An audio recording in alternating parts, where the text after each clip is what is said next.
Hi, my name's Shota. And I'm Amber. And welcome to the Kotatsu Club Podcast. Where we talk about all things Japanese language and other stuff too. Yeah. All right. So, Amber, Yeah. I need to ask you something. Ask away. Okay.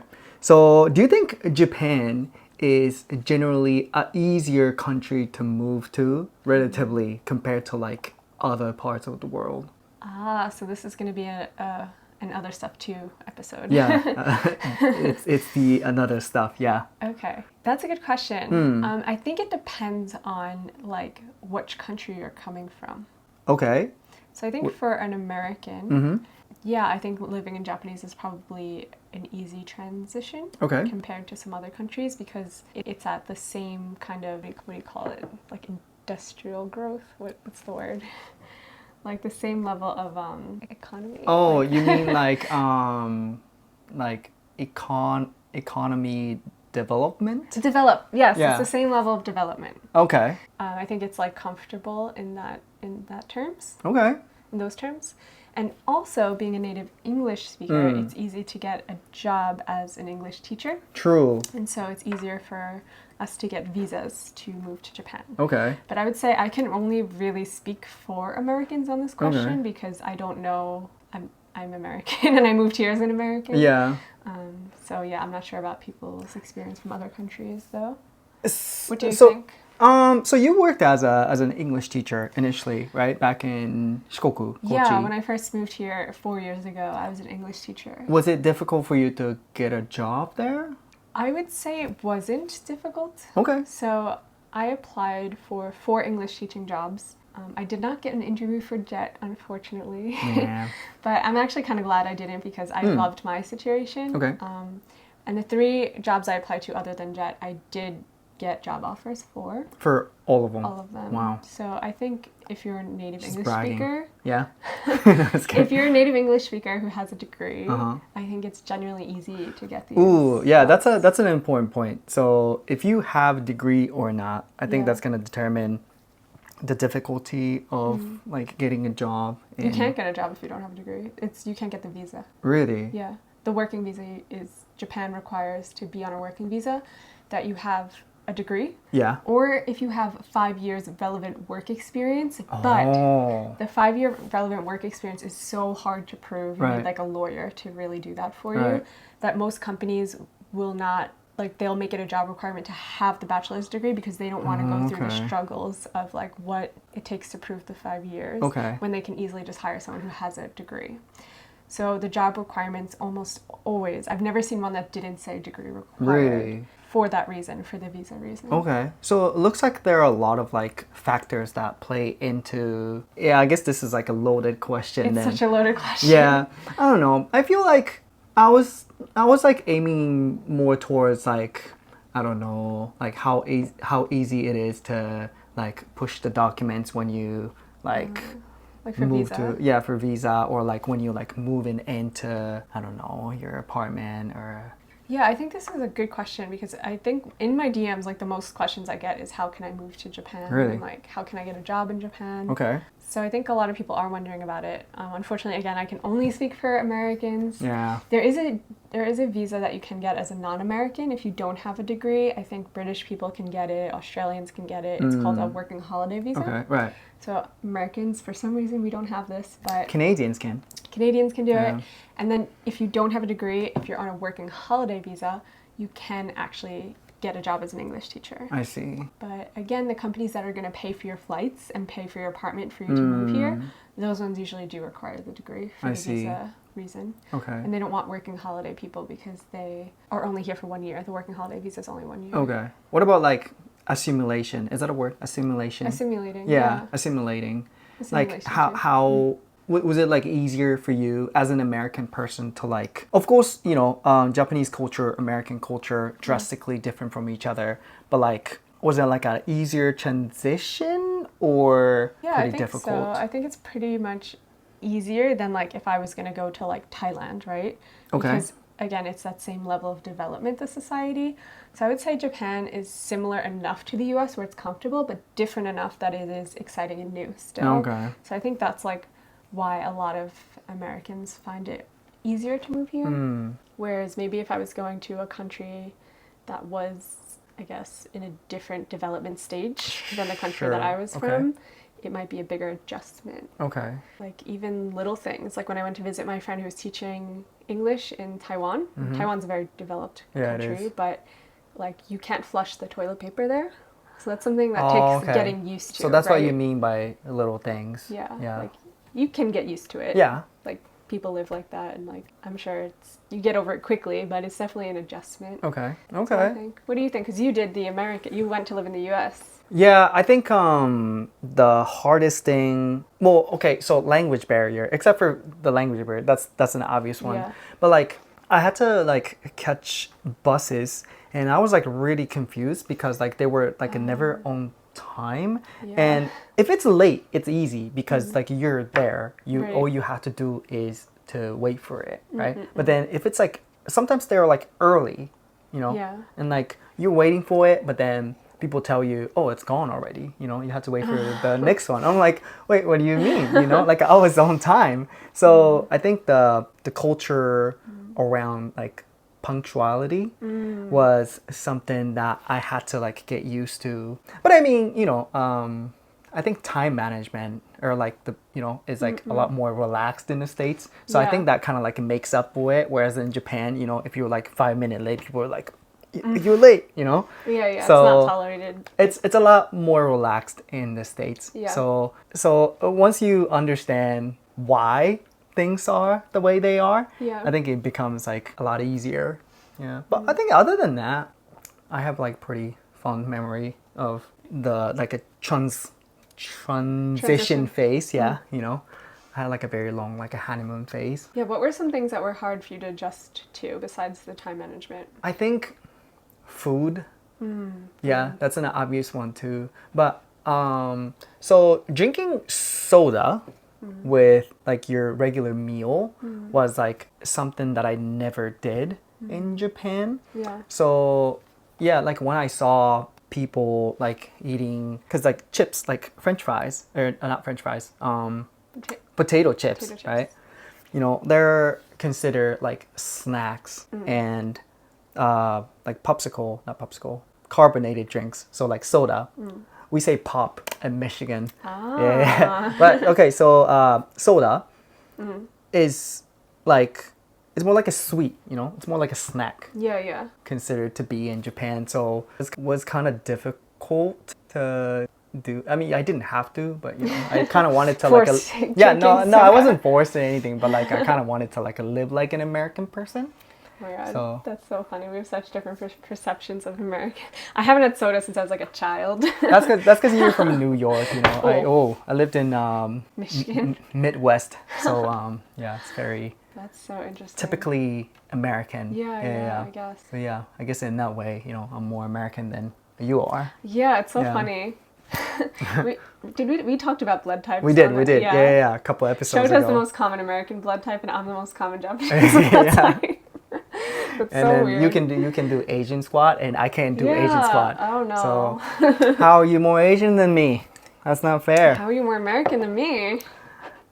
Well, I mean, anybody can be American. So. But I was born there. You weren't born there. I wasn't born there. Yeah. Yeah, for me, I think in Japan, the hardest thing to adjust to was figuring out like where to buy things when I first moved here. Yeah, I think that's a common one, yeah. Like, I didn't pack a towel. So this is my biggest mistake. If you move to Japan or any country, pack a towel. Because when you move to your apartment, one of the first things you're gonna want to do is shower. And if you don't have a towel, like, you're gonna be using your clothes, like your clean clothes as a towel or something. So I didn't pack a towel.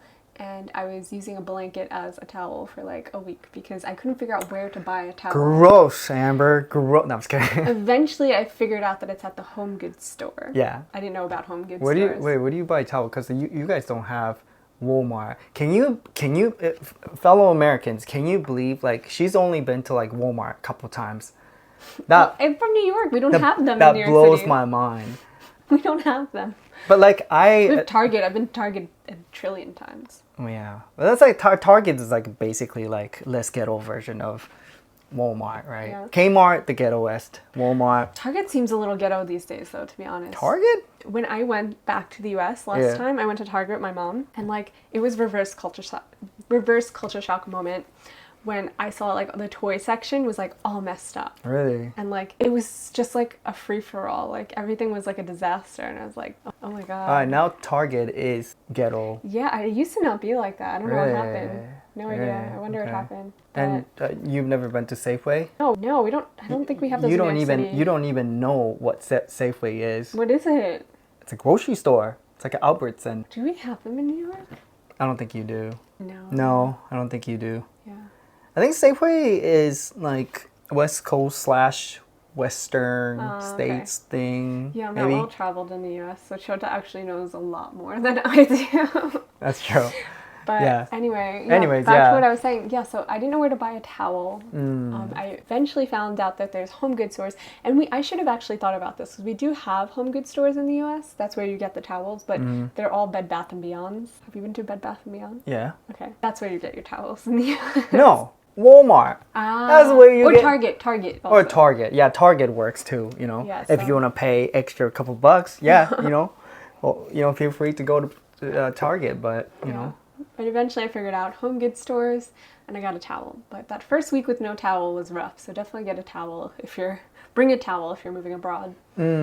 Yeah, okay, yeah. Now you said that, I have the opposite of You brought too many towels? culture shock. No, I didn't bring too many towels, but okay. So, in Japan, so you go to like a grocery store, you go to like supermarket. Yeah, like if you're like 80 years old, you might buy like socks and t-shirt there, but like nobody does that, right? Yeah. If you want to get a piece of clothes, you go to a clothing store, Yeah. right? But then I think it's like a more like a rural American thing, but you literally get everything from Walmart. So I used to wear like Walmart white tee, Walmart socks, Walmart shorts. Yeah, represent, So no, but it's true. Like you can even get like watch. You can even get like jeans. I know. You should open up a Walmart in Japan. Yeah, that's true. Yeah, and you have such a passion for it. I know. I like American deodorant too. Yeah, I still wear Old Spice. Although they don't sell it here. Oh yeah, bring deodorant, guys, please. To Japan. Pack like a bunch of like Old Spice. But if you forget it, don't worry too much because Amazon Japan exists now and they have like. But they're everything. expensive though. Is it? Yeah. So so a bar of deodorant, like Old Spice deodorant, like it costs what, like $4? Maybe with inflation, maybe it costs like $5. But like it costs like a $7-8 to like buy it on Amazon. Sometimes they charge like $10 for it, which is ridiculous. So yeah, like if you have like a spare space in your suitcase, yeah, just like a pack like a couple extra bars of Old Spice, good old Spice deodorant. Yeah, specifically Old Spice. Yeah, it smells. Whether you're a girl or a boy. Wait, what do girls use? What do girls use? I don't know what regular girls use, but I'm a health nerd, so I use like the all natural deodorant stuff. And I also don't really sweat, so the natural one works fine for me. I know a lot of people say it doesn't work. Which I get on iHerb, and it's super cheap, so I don't have to worry. Yeah. iHerb.com is an amazing resource if you're a health nerd. They ship for free to Japan. They have Old Spice too. Oh, do they? They do, yeah. They have pretty much everything. And I think if you are shopping over $60, you get free shipping. So what I usually do is I go talk to like my boys and like, hey, like, do you guys need Old Spice? Selling deodorant. And then no, like we just like collectively get goods. Don't you not need deodorant though, as a Japanese person? I do. Wait, what are you talking about? I'm an American. I smell. Oh, blood type. No. Okay, so I don't smell like a bad or anything, but no, I would like to dispute that. Okay. Yeah, if you're a Japanese person watching this, don't take her words and not wear deodorant. Do wear deodorant because y'all stink. Honestly. Yeah. Yeah? I would agree. Right? Yeah. There was I taught some smelly high schoolers when I was an English teacher. Yeah, exactly. Yeah. You gotta wear deodorant, you know, no matter if you're in like, I don't know if it's an Asian thing, but You know about the gene thing though, right? Like yeah, I that. do know about the Okay. gene thing. So like, it's true Yeah. that relatively our body odor is less. But doesn't mean like you get away Yeah. from like wearing a deodorant. From smelling when you're yeah. sweaty. Yeah, Yeah, exactly. yeah. You know, anybody can smell. So That's do true. with their deodorant. So on that, getting a job note, do you think teaching English is like the only route that one can take to enter, or like, yeah, you can start off by teaching English, but like that doesn't mean you have to teach English forever in Japan. What are the like the good ways? Branch out? Yeah, branch out, step up. I would say to come to Japan, Yeah. really teaching English or tech jobs. Or if you're working for a company that has a Japanese branch and you can just get transferred over Okay. here. I would say that's the top 3 for Americans. Again, I only can speak for Americans. Top 3 ways to get your foot in the door in Japan. Right. Because if you think about it, the companies that are willing to pay for your flight, like pay for you to move here and pay for the apartment, there's not many that are willing to do that. True. And you don't really have any special skills as a native English speaker. Like if you're not, if you speak Japanese natively, like none of this applies to you. But like if you don't speak Japanese natively, like why are you special here? Like there's plenty of Japanese people who speak like fluent English, Exhibit A. But being a native speaker gives you an advantage as an English teacher, which is why I think that's probably the reason why they are more likely to hire you from overseas. So yeah, but once you get your foot in the door into Japan, you don't have to keep renewing your English teaching contract. You can look elsewhere for jobs. And there are other jobs that are looking for native English speakers. I currently work full-time as a YouTuber for a company, so it's not like my own YouTube channel. Like I run the YouTube channel of a company, and they needed a native English speaker for that position because they were targeting an English-speaking audience. Right. But they weren't hiring from overseas. Like they didn't have that kind of budget. But I was already here. Because I was already here, I was able to apply and get that job. And you can find jobs just by looking at job boards online, word of mouth. Mine I found word of mouth. So LinkedIn, yeah. Basically, what I'm hearing is that like it's important to like set your foot in Japan. Yeah. You know, whatever it takes. You know, teaching English. You know, join JET program, whatever. But so after you have a job and a visa, branching out is gonna be much easier. Is that what you're saying? Yeah, totally. I think that's like Okay. yeah, probably the best way for Americans. Okay. Or any native English speaking country, like probably Australia, the UK, New Zealand. Yeah. Okay. It has to be somewhere that even if you are a native English speaker, it has to be somewhere that these companies consider native English speakers. Yeah, but that's another topic. That's But another I feel topic. very strongly about that. Yeah. But yeah. But what about like, I don't know, like unconventional ways to work in Japan? So, because for example, like when I see like Instagram posts and stuff like that, I see like people start like farming, you know, they do like Farming. creative jobs, like, or like a traditional jobs, you know. Like I know this guy down in I think he lives in like Okayama. I think he works for like this like a pottery Wow. spot. What's it Okay. called? Like a pottery kama. What's kama? Pottery studio. And then like he works alongside of like, I don't know, like Japanese pottery master. And like I wonder like how are they getting the job? And do you think like these kind of things are like feasible for people to do nowadays? That information is like more accessible. If you're here and you're on a work visa and Yeah. you come across these opportunities, you can usually apply for them. I have a lot of friends who were artists in Kyoto. Okay. They were here on cultural visas. So the hard thing about a cultural visa is though you can't actually work in Japan on it, but you can work like have a remote job overseas. Oh. So like if you have a remote job overseas and you want to come to Japan and study pottery, you can do that on a cultural visa. And they typically last 1 year and you can renew them. Okay. So that's a really good fit in the door if you don't have a degree and you want to come to Japan. You just have to keep in mind that you can't work here, so you will have to have a remote job from your home country. Some sort of income source. And to get this cultural visa, you do have to sign up for some school or class or program studying tea or pottery or something like that. So that's how all my artist friends were in Japan. So I think that's a good way to get in here if you have a remote job, because they came out with another visa this year that's like a nomad visa. But it's like trash. This visa. So it only lasts 6 months. 6 months? So like how are you going to get an apartment rental? I don't know. Leo Palace. Yeah, expensive Leo Palace. Yeah.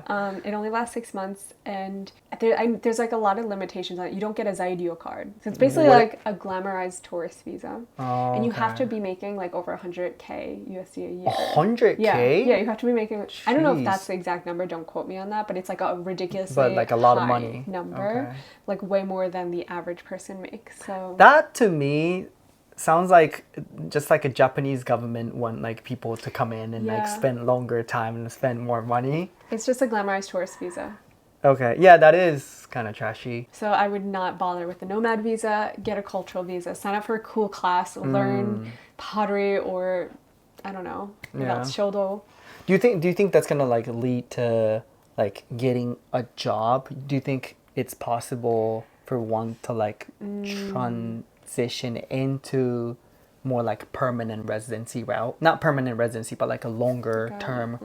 Yeah. I don't know actually, because I know you used to be able to go from a tourist visa to a work visa in Japan, but they don't allow that anymore. Oh. So you have to actually go back to your home country if you like want to start a job here. So a lot of people are like, oh, I'll just like come for 3 months on a tourist visa and I'll find a job. You can't do that anymore. Oh, you can't do that anymore. No, I don't know why they stopped it. They stopped it a few years ago. I don't know if it's the same from the cultural visa. I'm not quite sure if you are able to like switch from a cultural visa to a work visa or if you have to go back to your country first. Okay. Yeah, because even if you have to go back to your native country first, maybe like that year or two can like give you like a massive chance for you to like network and like really like deep rooted in the community, so that I don't know, you can like talk to a business owner and, you know, talk him or her into like hiring you or something. So do you think that's like a good way to really get a like a unique niche job in Japan? Yeah,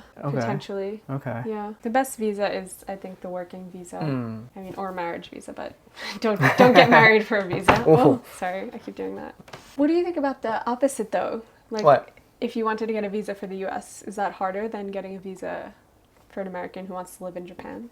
Yeah, it's considerably harder, I feel like, because like I've heard. Because well, first of all, you know, we got no option to teach Japanese, because unless you work for like a university, probably. Yeah, unless you're like a college professor or something.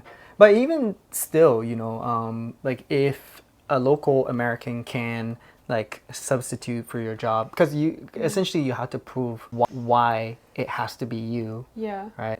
Also, like if you have like a family members already living in the US, or if you have like a close friend or something, maybe like it's gonna be easier. But oh really? Yeah, because you know, they can like help you out from inside. I don't know. I think for Japanese people, like it's really hard. You know. It seems really hard. Yeah.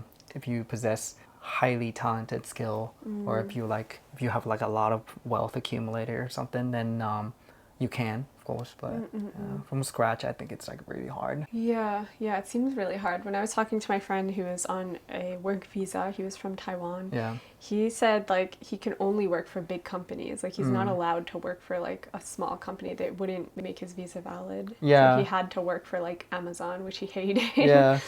I also had a friend who was working for Microsoft. Yeah. And like, so it seems you have to work for these like big giant companies. Yeah. Or I would say there's, in New York specifically, and probably in California and maybe Hawaii, there are Japanese companies that you can work. Yeah. So you can be sent abroad by your company. Even still, that's like a more like selective process, right? Because I mean, you have to have like a language proficiency is a word? Proficiency. And yeah, and you have to prove that you're, you know, sufficient in the work. Then you get selected to sent over to overseas. So it's pretty difficult. Like I tried. I know. Oh, yeah. I tried. Yeah. Like I tried to stick around, but I failed. That's why, you know, I'm back here, honestly. So there you have it, folks. Difficult to live in the US. Difficult to live in the Not US. as difficult to live in Japan as an American. Yeah, but so I think the biggest lesson is just pack deodorant. pack deodorant, and become English teacher or whatever you can to set your foot in Japan, and a lot of doors gonna open, right? Yeah. Okay. Get your foot in the door here, and then eventually you can pivot to a job that you like better. If you don't love English teaching. I did have fun English teaching, but I do think there's not a lot of longevity in it because the salaries are so low. True. But it is a fun job. Yeah. Definitely, like, if you do want to come here and get your foot in the door in Japan, do take your teaching job seriously because the students do deserve, like, a good learning experience. So, like, don't come if you're going to, like, treat your job like trash. Like, definitely respect your students. They want to learn. Yeah. And have fun with it. Enjoy it. It'll be much more enjoyable year for you getting your foot in the door if That's you true. if you have fun, if you positive mindset about it. Good advice. Okay. On to the news. Okay. So this news segment is when Shota reads a Japanese news article and me and you listen and try to see how much we can understand. So let's listen. What do we have today, Shota? Here we go. We have something vaguely related to what we have talked about. Ready? Ready. Okay. じゃあ行きます。はい。外国人の農業への参入が期待されています。農業従事者の高齢化と少子化が今問題となっており、外国人の農業従事者が増えています。ビクター・ザンブラノ、さんはペルー出身で日本に30年以上住んでおり、愛知県の豊川市で農業を経営しています。はい15ヘクタールの広大な土地でトマトやキャベツを12年間育て続けています。2006年に日本人の女性と結婚し、豊川市に引っ越した際、地方の農家の高齢化に気づき、チャンスだと考えたそうです。政府の調査によると、日本の農業従事者の人口は2010年から2020年間の間に36万人減っているそうです。ビクターさんが農家を始めようとした時、地元の日本人の信頼を得られず、土地を探すのに苦労したそうでしたが、徐々に信頼を得ていき、今ではエリアで一番大きな農場になっています。なっていて、19人のインドネシアから来た研修生を育てているそうです。あなたは日本で農家をしてみたいと思いますか？以上です。はい。That's it. Okay, first of all, Amber-san. Yes. How much of it did you understand? Maybe like 70 or 80%. Okay. What did you not understand? Well, I think that's better if I just tell you what I do understand. Okay. I don't know what I didn't understand. Yeah, that was a dumb question. What did you not understand? So what I did understand. What did you understand? Was that there's this nice man named Victor from Peru. Yeah. Who's doing farming in Aichi. Aichi. And it seems that the foreigners who are doing farming in Japan has increased. Right. From I forget what year to I forget what year. But they're increased by like Sanjuman, did you say? Oh, okay. So actually, according to the government, it was talking about the Japanese number of Japanese farmers decreased. So from right from 2010 through 2020,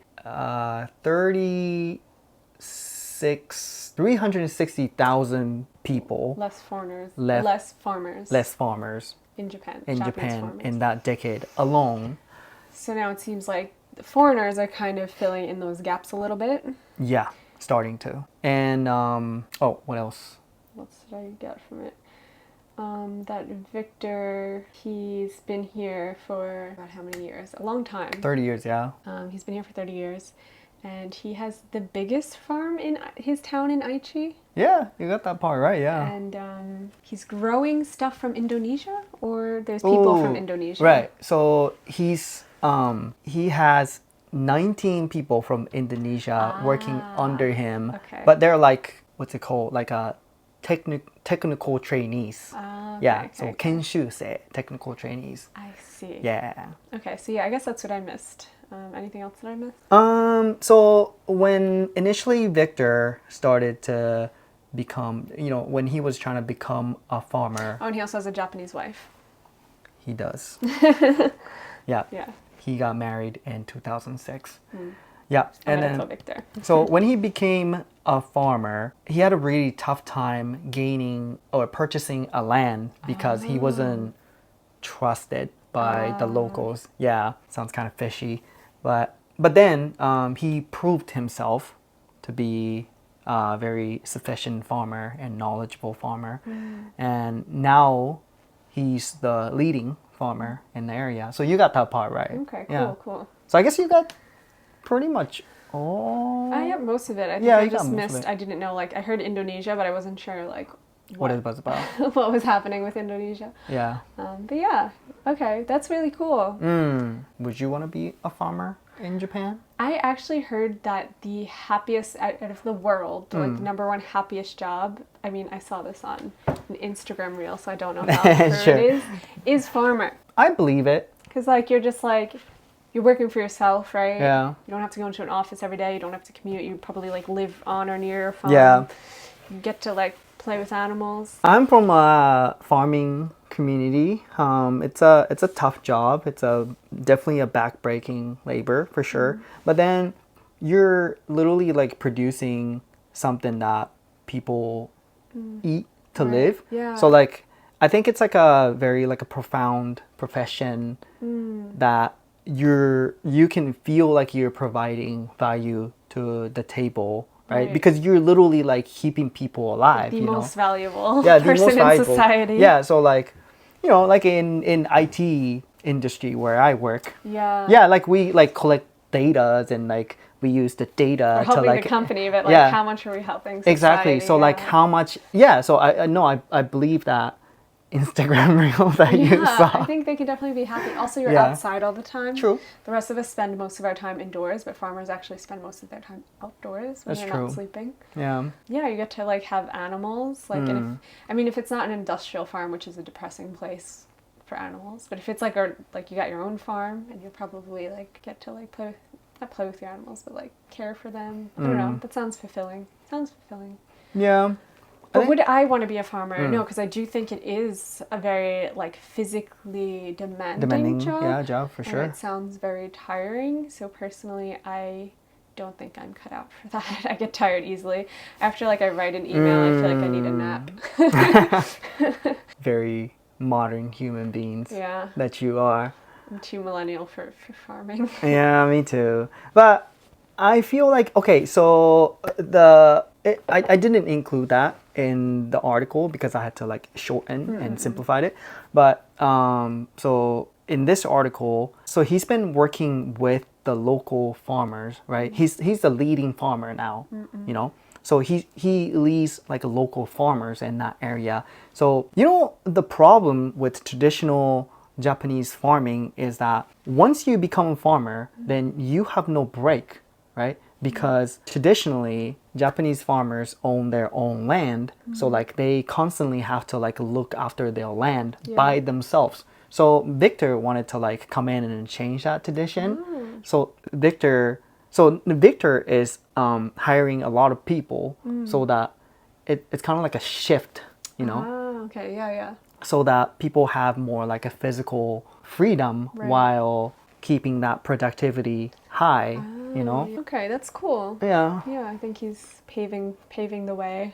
Yeah. Making some bringing some new concepts. Yeah, I think it's like extra cool because he's a foreigner and then he's bringing like new concept to kind of like to break the mold. Yeah. And make that change for better, making like a positive impact in a very, very traditional community. Yeah, that's really cool. Yeah. I think there's going to be a lot more job opportunities for foreigners too as like the population continues to decrease here in Japan.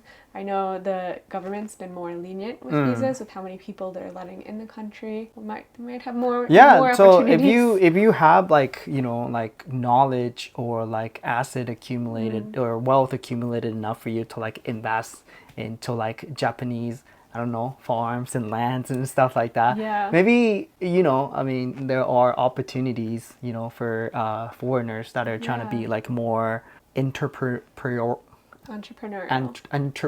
Such a hard word to say. It's French, don't worry. Entrepreneurial, right? And there are like a lot of like old houses that are like getting abandoned and Yeah. So that looks so fun. I see so many people on Instagram like buy these Akia and they renovate it, and it looks really fun. I'd like to do it one day. It really? Is that something you would like to do? Yeah, for sure. I don't know, maybe. What about you? Yeah, no, I want to. I don't want to be in IT for rest of my life. I want to start something like profound. Yeah, for sure. And but I don't want to just grow like tomatoes and cabbage. There's nothing wrong with like just doing farms, but like maybe like I want to do like I want to run a farm where like people can stay and like experience like a Japanese traditional life. Yeah, that's a great idea. idea. And like I do like farming at the same time. That's such a cool idea. Let's do that. Let's open that. Okay. If you want to come to our farm, come to our farm. Drop a comment. Yeah. But I don't want to build new things while we have like perfectly usable buildings all over Japan and getting abandoned. For sure, and they're really beautiful. Like it's old architecture and wood and I've actually like tried that down in Fukuoka. You've tried it? Well, like okay, I went down there to look for like abandoned houses, right? To see what's out there, right? And I was talking to like a big farm. He wasn't physically big, but like he owned like a lot of land down there in Fukuoka.